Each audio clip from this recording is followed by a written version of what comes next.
간밤 뉴욕 증시, AI에 투자하는 기업들의 부채 우려로 기술주 위주로 약세를 보였고요. 3대 지수 모두 하락했습니다. AI 거품론은 여전히 이어지고 또 국내 증시도 타격이 컸던 것 같은데요. 양지수 모두 힘없는 모습을 보였습니다. 외국인의 셀코리아도 계속됐는데요. 그래도 장중 저점 대비해서 좀 낙폭 회복하면서 좀 마무리하는 것 같지 네, 않나요? 특히 하이닉스, 삼성전자 개인 매수가 계속 들어오는 것 같습니다. 특히 이제 어저께 같은 경우는 오픈 AI에서 케이니 CFO가 나와가지고 정부가 보증해줘야 된다고 얘기를 비슷하게 했다가 그거 주워 담느라고 엄청 힘들어하고 있는 것 같습니다. 거기다가 이제 오픈 AI 말고도 구글이나 이런 데서도 뭐 신제품도 내고 막 이렇게 돼서 간신히 이제 끌어올리려고 하는데 이제 오픈 AI가 계속 1조 달러 어디서 필요해, 어디서 어떻게 네. 구할 거야 이렇게 얘기하니까 자꾸 정부가 보증해줘야 될 것 같은데 뭐 이런 식으로 접근을 하니까 계속 우려를 가지게 되는 것 같습니다. 네, 근데 AI 거품론이 또 계속되는 와중에 마이크로소프트는 AI 관련해서 또 새로운 단어를 뭐라고- 만들었죠. 네. 휴머니스트 AI. 그래서 인간적인 AI라는 단어를 하면서 오늘 얘기를 한 것 같아요. 그래서 어쨌든 AI가 우리를 이제 지배할 것 같은 불안감이 계속 몰려오고 있는 상황에서 거기다 이제 어제 고용지표 비슷한 게 발표가 됐잖아요. 챌린지라는 곳에서 나왔는데 거기서 네. 결국은 사람을 해고를 했는데 그 이유가 AI 때문이다. 그게 2위더라고요. 네, 2위더라고요. 그래서 이제 결국은 AI가 실업을 늘리는 거 아니야? 그랬더니 이제 반대편에서는 AI가 실업을 늘리면 사람을 해고하면 결국 실적이 좋아지는 거 아니야? 이렇게 되면서 이제 양쪽 진영에서 해고되는 게 좋게 나쁘게 양방향으로 해석되면서 이제 어느 쪽으로 올라가는지를 봐야 그냥 그쪽에 맞춰서 해석을 할 것 같습니다. 지금 시장 해석이 너무 어려운 것 같아서 오늘도 정말 출연자 분들께 지혜를 좀 얻어봐야 될 것 같습니다. 자, 바로 오늘의 출연자 모셔보도록 하겠습니다. 신월 상상인증권 투자전략팀장님 모시겠습니다. 어서 오세요. 안녕하세요. 네. 팀장님, 지금 시장이 이번 주에 좀 변동성 장세로 흘러가는 것 같아요. 그 전까지는 계속 경신 랠리였잖아요. 네. 기록 경신이었었는데 왜 이렇게 변동성 장세로 가는 걸까요? 사실 해석하기가 좀 어려운데 그래도 세 가지 정도로 꼽자라면은 첫 번째는 이제 지난주에도 말씀드렸지만 에이펙 회담 그리고 뭐 치킨 회동 뭐 이런 것들이 있었습니다만은 전반적으로 미 증시부터 좀 세론에 대한 부분들 그동안의 호재와 악재에 대한 불확실성이 계속 상존해 오는 가운데 특별한 악재는 없었습니다. 그런 가운데에서 매크로뿐만 아니라 기업들 실적 또한 뭐 메타 정도가 좀 실적에 의한 충격으로 하락하는 모습을 보였지만 대다수 종목들은 실적이 견조했고 주가에 대한 흐름 역시 좋았습니다. 그렇지만 그 이후의 흐름에 있어서 더 이상의 호재나 악재에 대한 불안감보다는 이제 뭐 뚜렷한 이 최근에 올라왔던 과잉 열기에 대한 부분들을 유지해 줄 수 있는 재료에 대한 좀 확신에 대한 강도가 다소 완화가 되면서 오히려 호재에 팔게 되는 셀온 패턴이 좀 나온 것으로 볼 수가 있겠고요. 두 번째로는 지금 증시뿐만 아니라 채권 시장과 외환 시장 모두 이 재료의 영향을 크게 받고 있는데요. 지난주에 있었던 연준의 FOMC 금리 인하였습니다. 금리 인하는 금융시장에 전반적으로 호재로 작용할 수 있겠죠.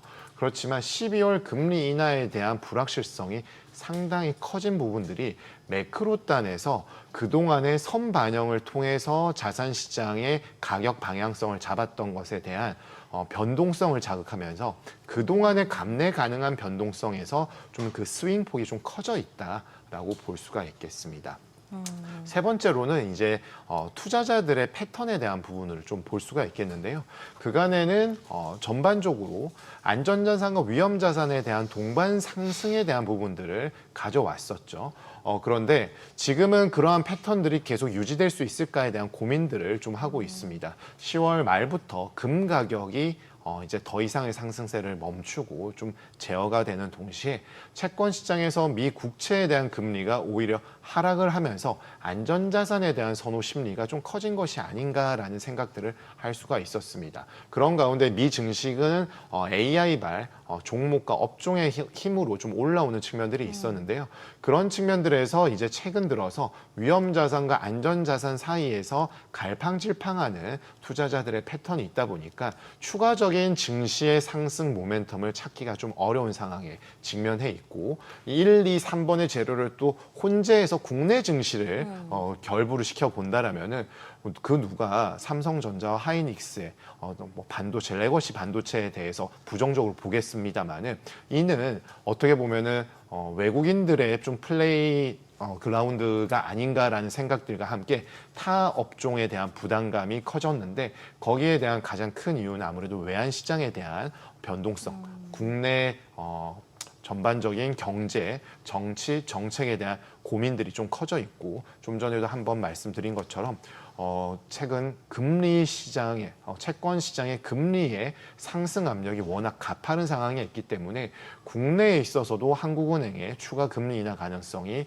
상당히 떨어진 것으로 지금 시장 참가자 대다수가 판단하고 있습니다. 이러한 점들이 그동안에 끌고 왔었던 패턴들에 대한 그 룰을 조금 부시게 되면서 전반적으로 상당히 좀 해석하기가 어렵고 대응을 도대체 어떻게 해야 될지에 대한 판단을 가늠하기 어려운 상황 속에서 나름의 가격에 대한 상승 기대감은 있지만 현실은 그렇지 못하는 상당히 괴리감이 좀 표출되는 그런 흐름이라고 볼 수가 있겠습니다. 항상 보면은 버블이 터질 때는 버블이라기보다는 이제 고점을 찍고 내려갈 때는 결국 레버리지가 뭐 붕괴됐다 이런 얘기가 나오잖아요. 그것만 아니면은 뭐 5%든 10%든 단기 조정하고 다시 갈 수 있는데 네. 실제로 이제 그런 사태가 발생을 하면 문제가 발생했던 기억인데 지금은 그렇게 레버리지 된 것 때문에 폭락을 할 것 같은 사태까지는 아닌 거죠. 그 정도까지는 아니라고 보는 것이 좀 적절할 것 같습니다. 특히나 이제 전반적으로 가격이 워낙 코스피만큼 오른 지수를 찾기도 어려우니까 신용에 대한 부분 활용성도 높아질 것이고요. 또한 최근에 이제 부동산 시장에 있어서 지금 금액별로 수도권에서는 가계대출 규제가 되어서 2억, 4억, 6억이 되어 있지만 부동산 시장에 대한 레버리지 활용도는 되게 제어를 하지만 국내 주식 시장에 대한 레버리지 활용에 대해서는 그렇게 제어나 어떻게 보면 레버리지 활용도 투자의 기법이다라는 게 고위 공직자에서 발언에서 나온 것들처럼 투자자들은 일단 사용을 하고 있습니다.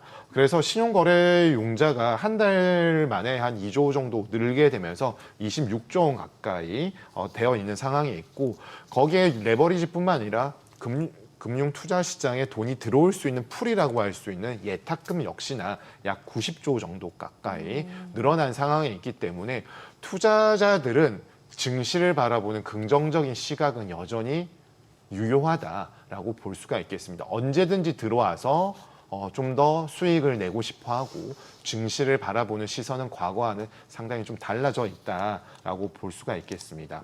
그렇기 때문에 제가 좀 전에도 말씀드린 것처럼 뭐 우리가 보통 이러잖아요. 현실과 이상의 괴리에서 괴롭다.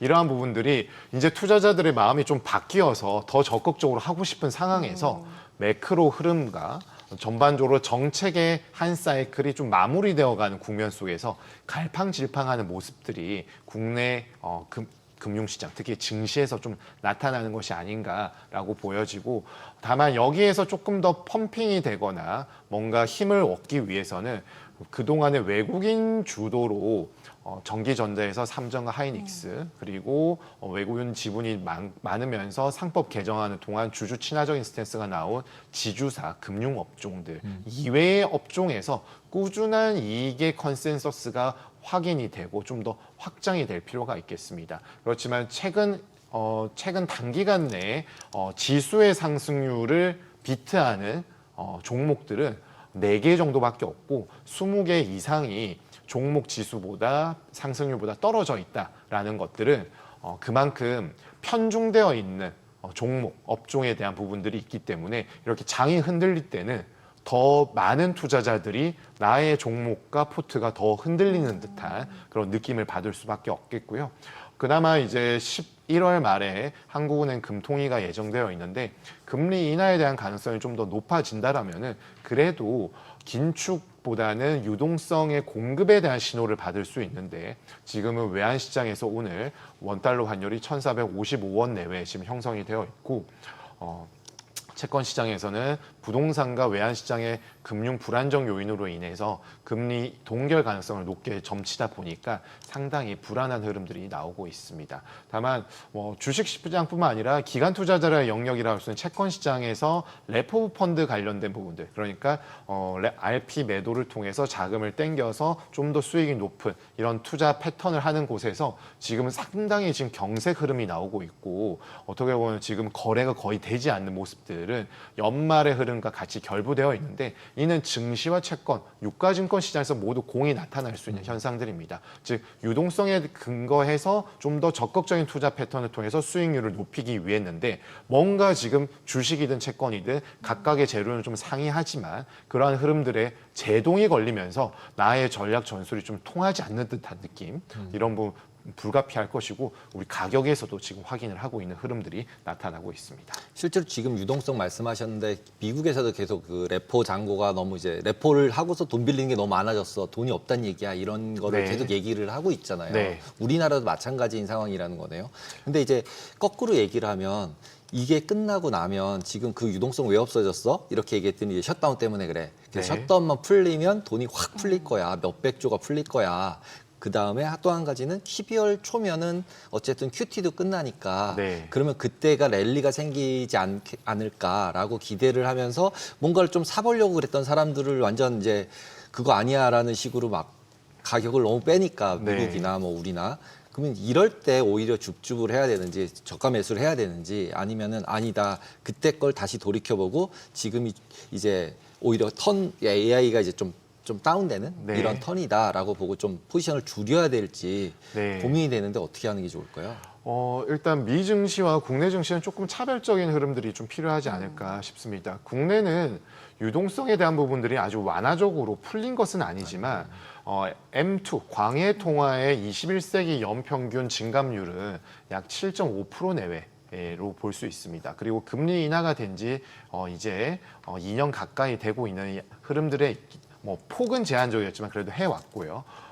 그리고 연준은 조금 1년 정도 되어 있는 상황이 있는데, 우리 투자자들의 좀 바라봐야 할 부분들은 이미 유동성은 회수보다는 풀리고 있는 가운데 이 자금이 어디로 갈지에 대한 판단들을 좀 하는 것이 적절하다라고 보여집니다. 아무래도 국내 가계 자산의 대다수가 부동산에 쏠려 있는 건 사실인데, 현 신정부 출범 이후에 부동산 자금의 증시로의 유입을 노리고 있습니다. 근데 이게 투자 자금의 성격이 다르기 때문에 바로 된다기보다 어떤 트렌드가 좀 형성이 될 수 있을까에 대한 고민들을 해볼 수는 있습니다.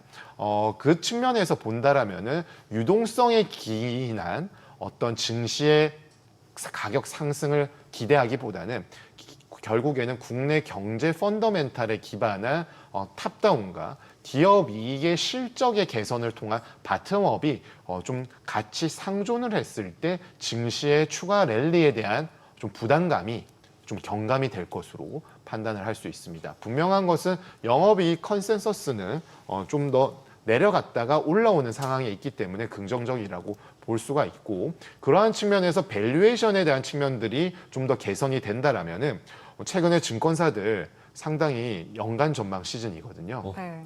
7,500 보이는데요? 네, 저희도 이제 깜짝 놀라가지고. 과거 제가 재직했었던 곳이기도 한데 타이틀을 보고 궁금해서 찾아보긴 했습니다. 네. 단기적으로는 저 지수가 아니라 중장기적으로 제시를 한 것으로 판단이 되는데, 전반적으로 높게 보고 있는 가장 큰 이유는 펀더멘탈의 국내 매크로 환경의 개선, 기업 이익의 실적이 좀 다변화되면서 올라갈 수 있는 흐름, 그리고 그동안의 코리아 디스카운트에 대한 부분들을 좀 개선할 수 있는 밸류에이션에 대한 적용 레벨, 좀 상향, 이러한 것들이 복합적으로 작용이 되어 있는데, 공교롭게 연간 흐름을 전망하는 이 시점에서 증시가 흔들리다 보니까 상당히 좀 애로는 있을 수밖에 없다라고 보여집니다. 미국은 조금 다르게 판단하고 있습니다. 유동성이 아직 공급이 원활하게 다 된 것은 아니고, 최근에 좀 전에 말씀 주신 것처럼 스탠딩 레포에 있어서 뭔가 지금 스탠딩 레포 잔고가 찰랑찰랑하고 있기 때문에 이게 뭔가 유동성에 의한 부분들이 아니라 아주 단기 자금 시장에서 뭔가 삐그덕삐그덕 되는 가운데 QT를 종료할 것이다라는 게 11월이 아니라 12월로 제시가 되었거든요. 이거는 금융시장이 좀 적응할 수 있는 시간을 우리가 보면서 이제 추진을 하겠다라는 점인데 유동성에 아직 완벽하게 풀린 것은 아니기 때문에 결국에는 AI 산업에 의한 추가적인 가격 상승 여력을 타진을 해야 되는데 이번 2Q, 3Q 실적을 통해서 점점 더 좀 까다롭게 이렇게 현미경처럼 보게 된 거는 각각의 기업들이나 업황에서 투자를 열심히 하겠다. 우리 이렇게 해서 향후에 먹거리를 확보하고 우리가 경쟁력을 가질 것이야 라고 했던 것들에 대해서 그래서 투자만 한다고 되는 건가? 이런 생각들을 하게 된 거죠. 투자를 인풋을 넣으면 아웃풋이 얼마만큼 나올까? 인풋을 넣었는데 아웃풋이 안 나올 수도 있고 아웃풋이 조금 나올 수도 있고 정말 기하급수적으로 나올 수 있는데 그에 대한 이제 면밀한 체크들이 좀 들어가게 되고 캐펙스를 한다라는 것은 결과적으로 주주들이 제일 싫어하는 거는 유상증자 될 것이고요. 채권 시장이 싫어하는 거는 투자한다고 해서 주가 올라가는데 왜 채권 발행을 하는 거냐. 이러한 부분인데 지금은 주가에 대한 부분들은 중요하다 보니까 채권 발행에 대한 좀 더 좀 높아져 있는 상황이 있습니다. 근데 채권이라는 건 부채지 않습니까? 부채를 썼는데 수익을 못 내면은 이 성장기에 재무에 대한 부분들이 분명히 발목을 잡게 되거든요. 그러한 측면들에 있어서 이제 그 업종들, 업황에 있어서 조금 면밀하게 체크하는 흐름들이 관측이 되고 있는 것은 분명히 연중과 지금 연말로 갔을 때 좀 달라진 증시 투자자들의 그런 잣대가 좀 형성이 되어 있다라고 볼 수가 있겠습니다. 근데 버블 AI 논란이 계속되니까 여기에 대한 해지를 어떻게 해볼까라는 생각도 들더라고요. 근데 지금 딱 이번 주에 증시 조정 나오고 이럴 때 은행주, 금융주들이 조금 주목을 받았었잖아요. 그쪽을 뭔가 버블에 대한 해지 차원으로 갖는 건 어떻게 생각하세요? 당연한 수순이라고 판단하고 있고요. 그동안에 지수가 올라간 것은 결국에는 삼성전자, 하이닉스의 힘이었다라고 보는 것이 맞겠습니다. 그런데 뭐든지 마찬가지지만 우리가 학교 다닐 때나 강의를 들었을 때 잘하는 과목이 있으면은 거기에 좀 치중하는 경향이 있잖아요. 점수를 올리기 위해서. 역시나 투자자들 역시나 수익을 높일 때에는 달리는 말에 올라타는 것들도 분명히 필요합니다. 그런데 이것만 갔을 때 과열이 되거나 뭔가 급락의 위험이 높아진다라면은 그 이전에 좀 자금의 편출을 통해서 다른 투자 방안에 대한 고민들을 가져가야 하는데요. 사실 그게 말처럼 쉽지는 않은 상황에 있습니다. 그런데 이러한 흐름들이 나오다 보니까 가장 안정적이고 그리고 정책적으로도 뭔가 계속해서 주주 친화적인 스탠스를 비교적 강하게 드라이브를 걸 수 있는 업종이 무엇일까라고 판단을 해보니까 금융, 지주 관련된 부분들이 가장 높고 최근에 또 증시가 워낙에 그래도 최근에 조정은 있었지만 화랑이다 보니까 증권 업종 관련돼서 투자자들의 시각이 상당히 긍정적으로 좀 바뀐 것은 있습니다. 특히나 증권업에 대한 부분들보다는 금융 지주사에 관련된 부분들이 더 좀 긍정적이라고 볼 수 있는데 민간의 영역이지만 관과 밀접한 관계를 갖고 있다 보니까 자사주 소각에 대한 부분들을 꾸준히 발표를 해왔고 외국인 지분이 또 평균 이상인 이 업종이 전기전자의 삼성과 하이닉스 빼고는 통신과 금융입니다. 그러면은 외국인뿐만 아니라 외국인을 향한 주주 성향, 배당 성향도 높지만 최근에 이제 이러한 것들 통해서 주주 친화적으로 좀 더 바뀌라는 정책들이 나오고 있기 때문에 사실 주가의 하방은 탄탄하고 거기에 배당 수익에 대한 부분들을 가져간다라면은 변동성은 작고 주식 시장에 있어서의 수익률을 좀 올릴 수 있는 측면들이 부각이 될 가능성이 있기 때문에 이러한 좀 자산 배분 측면에서 주식 시장 내에서 이러한 전략들은 좀 가져갈 필요는 있겠고요. 당연히 최근에 미국 증시도 M7의 시총 비중이나 AI 관련된 기업들의 랠리 속에서 그동안 소외받았던 종목들은 최근에 낙폭은 그래도 좀 덜한 모습들이 있었습니다. 여기에 이러한 판단들을 해서 할 때는 지금 안 달려간 애들만 볼 것이 아니라 그래도 뭔가 경제 펀더멘탈 그리고 정책적인 어떤 요인들에 있어서 악재는 아닌 것들을 좀 필터를 걸어서 찾아내야 할 그런 흐름들은 분명히 있겠습니다. 그리고 최근 들어서 뉴스에서 우리나라 국민연금이 전 세계 국민연금 중에 거의 제일 잘한 것 같다 막 이런 뉴스가 막 나왔었잖아요. 네, 저도 어제 확인했습니다. 네, 근데 그 안에 엔비디아가 제일 많았대요. 네. 그러면은 이제 뭐 포지션을 조정하거나 그래놓고 이제 뒤에 맨 끝에는 한국은 더 이상 살 돈이 없다, 오히려 줄여야 된다 막 이런 얘기가 나왔는데 이번에 빠져가지고 다시 살 룸이 생기는 거 아닌가요?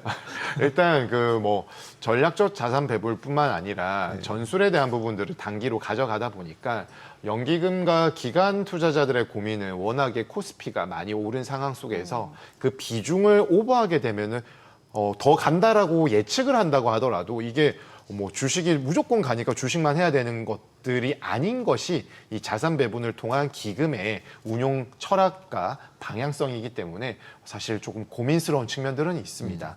그렇지만 방금 조정에 대한 부분들 나왔지만 이게 일시적 조정인지 추세적 하락인지 아니면은 숨고르기 이후에 다시 반등할지에 대한 부분들은 이제 좀 더 면밀하게 검토가 필요한데 분명한 것은 증시, 국내 증시와 해외 증시에 대한 부분들로 인해서 연기금, 특히 국민연금의 수익률이 상당히 고무적일 정도로 좋다라는 점이고 방금 말씀 주신 그런 기사, 아무래도 이제 연금에서 발표한 내용일 텐데요. 연금의 고갈 시점에 대한 부분들이 상당 기간 딜레이 될 수 있다라는 것은 국가적으로도 상당히 좀 반길 수 있는 뉴스입니다. 그렇지만 시장을 잘 보시면 아시겠지만 영원히 오르는 종목과 업종은 없습니다. 자산도 사이클이 있고 자산 시장 내에서 종목과 업황도 사이클이 있습니다. 그렇기 때문에 지금 주식이 좋다고 자산 측면에서 주식으로만 자산 배분을 하는 것은 비교적 적절하지 못할 수가 있기 때문에 방금 말씀 주신 것처럼 전기전자나 AI가 가더라도 타 종목들, 타 자산을 통한 어느 정도의 해지에 대한 부분들 분명히 필요하고 국가 자산에 대한 부분들, 이 연기금에 대한 부분들은 더 면밀하게 자산 배분을 통해서 접근을 할 수밖에 없습니다. 아니 근데 국민연금 포트폴리오를 아예 그냥 똑같이 하시는 분들도 있잖아요. 그래서 저도 이번에 국민연금 뭐 주로 담았는지 보는데 새로 신규로 편입된 게 항공주랑 전기차가 있어서 이 시점에 항공주, 이 시점에 전기차 약간 좀 갸웃했거든요. 네. 그건 어떻게 보셨어요?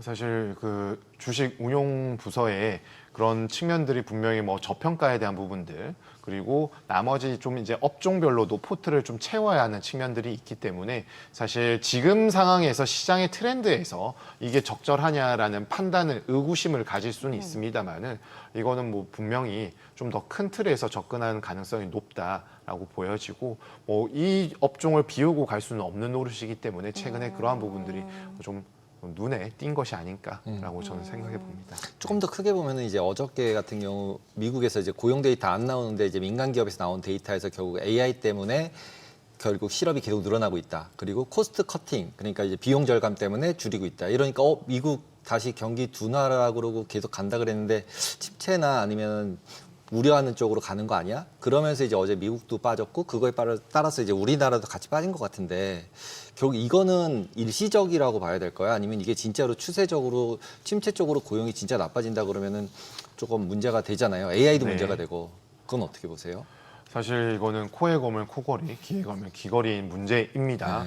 왜냐하면은 고용시장 침체에 대한 부분들을 강조를 하게 되면은 둔화와 침체를 강조하게 되면 경기의 둔화, 위축을 통한 연준의 금리 인하의 경로를 강화시킬 수 있습니다. 그런데 이 AI 산업의 발전에 의한 인력의 감축은 누구나 생각해봤고 본인의 일이라고 하면 상당히 두렵지 않습니까? 근데 그 기업은 대부분 만약에 상장 회사라고 친다라면은 주주들이 아주 공개적으로 활동을 할 수 있게 되는데 주주들 입장에서는 코스트 커팅을 통한 비용 절감 그리고 수익 창출에 대한 기대감이 있다라면은 긍정적이라고 볼 수 있겠죠. 그렇기 때문에 최근에 아마존 주가가 상당히 좋습니다. 그런데 아마존이 뭐 우리 투자자뿐만 아니라 많은 그 전 세계의 개인 투자자들이 되게 이것 때문에 고민을 많이 하셨거든요. 얼마 전까지만 하더라도. 그런데 반전을 한 것이 최근에 여러 기업들 간의 협업 그리고 실적 그리고 아마존 웹 서비스의 성능 개선과 뭐 AI 가속 뭐 관련된 부분들이 호재들이 압축적으로 나왔습니다. 그때 얘기했던 것들이 아마존이 레이오프를 해고를 했었거든요. 그러면은 해고를 한 부분들은 매크로 입장에서는 이거 이렇게 되면 AI 때문에 미국 경기 고용이 안 좋아지는 거 아니야라고 악재로 봐야 되는데 시장 참가자들은 아마존에 대해서는 열광을 하고 측면들이 있습니다. 그렇기 때문에 제가 처음 말씀드린 것처럼 분명한 것은 밝은 면과 어두운 면이 공존하고 있는데 그러면은 지금 주가가 날아가는 거는 캐펙스에 대한 검증도 있지만 캐펙스를 열심히 안 하면 사람들이 관심을 가지지를 않아요. 그런데 이번에 파월 연준 의장이 무슨 말을 했냐면요. 지난번까지는 AI 관련된 부분들 생산성이나 고용이나 이런 것들을 얘기하면은 그냥 뜬구름 잡듯이 잠재 성장률의 상향에 대한 효과가 있을 것이다라고 하다가 지금은 되게 구체적으로 얘기를 하면서 여러 가지 얘기들을 해놨는데 이 부분과 연관된 걸 꼽자라면은 AI 관련 산업의 캐펙스, 설비 투자에 관련한 자본적 지출은 우리 통화 정책과는 크게 연관이 없을 것이다. 라고 했습니다. 그런데 우리 사고를 한번 더 생각을 해보면 투자를 한다라는 거는 AI 산업의 기술을 고도화시킨 다음에 다른 부분에서 코스트를 낮추고 그 이익을 올려서 기업의 경쟁력을 올린 다음에 AI가 확산되고 대중화되었을 때 뭔가 패권을 잡겠다라는 계산이 없으면 절대 할 수가 없는 상황인데 이렇게 한다는 것에 대해서 통화 당국은 그러한 측면들을 얘기한 부분들은 사실 아직 명확한 연결고리에 대한 부분들을 찾기보다는 그때그때 뉴스에 따라서 좀 희비가 엇갈리는 측면들이 분명히 나올 수 있다라고 보고 자산시장에서도 주식, 외환, 채권 시장은 이를 좀 다르게 바라볼 가능성이 높습니다. 왜냐하면은 우리도 지금 우리 신정부 출범에 잠재 성장률 얘기를 되게 많이 하고 있잖아요. 지금 2%도 채 안 되는 1.8에서 1.9%로 추정이 되고 있습니다. 그런데 잠재 성장이 올라가고 성장이 올라가면 당연히 좋죠. 근데 잠재 성장률은 아주 느리게 움직이지 않습니까? 이러한 부분들을 빨리빨리 올라가는 것은 증시 투자자들은 상당히 긍정적으로 볼 수 있겠지만 AI 관련돼서 잠재에서 올라가는 걸 기다려야 되는 여러 측면들을 복합적으로 바라봐야 되는 채권 투자자 입장에서는 큰 지금 AI 뉴스가 크게 안 다가올 수 있습니다. 그렇기 때문에 좀 다른 측면들이 분명히 있다라는 거는 조금 자산별로 좀 달리 생각을 할 필요가 있는 측면들이 있겠습니다. 테슬라는 이제 어떻게 되는 걸까요? 정규장에서는 사실 주가가 하락했었는데 일론 머스크 보상안이 주주총회 통과하면서 이제 시간의 거래에서는 네. 반등하는 모습이었던 거잖아요. 그럼 시장은 이걸 긍정적인 이슈로 받아들인 거다. 이렇게 봐도 될까요? 테슬라는 어찌 계속 좀 긍정적인 흐름이 연출될 가능성이 높다. 즉 우리가 익숙한 전기차에 대한 이익과 어떤 재무에 미치는 영향력은 상당히 크지만 주가가 반응하는 것은 그러한 부분들이 아니라 신성장 산업의 다각도로 지금 하고 있는 것들이 현실화되는 가능성에 대해서 좀 더 배팅을 하는 것이고 일론 머스크가 이번에 이제 주주총회에서 보상안이 통과가 되었지 않습니까? 그러한 것들은 결국 머스크의 힘을 실어주면서 일론 머스크가 더 할 수 있는 어떤 모멘텀, 트리거를 제공한 것으로 판단할 수 있기 때문에 테슬라에 대한 긍정적인 시각은 좀 스윙은 있겠지만 분명히 긍정적이라고 보는 것이 좀 더 맞겠고요.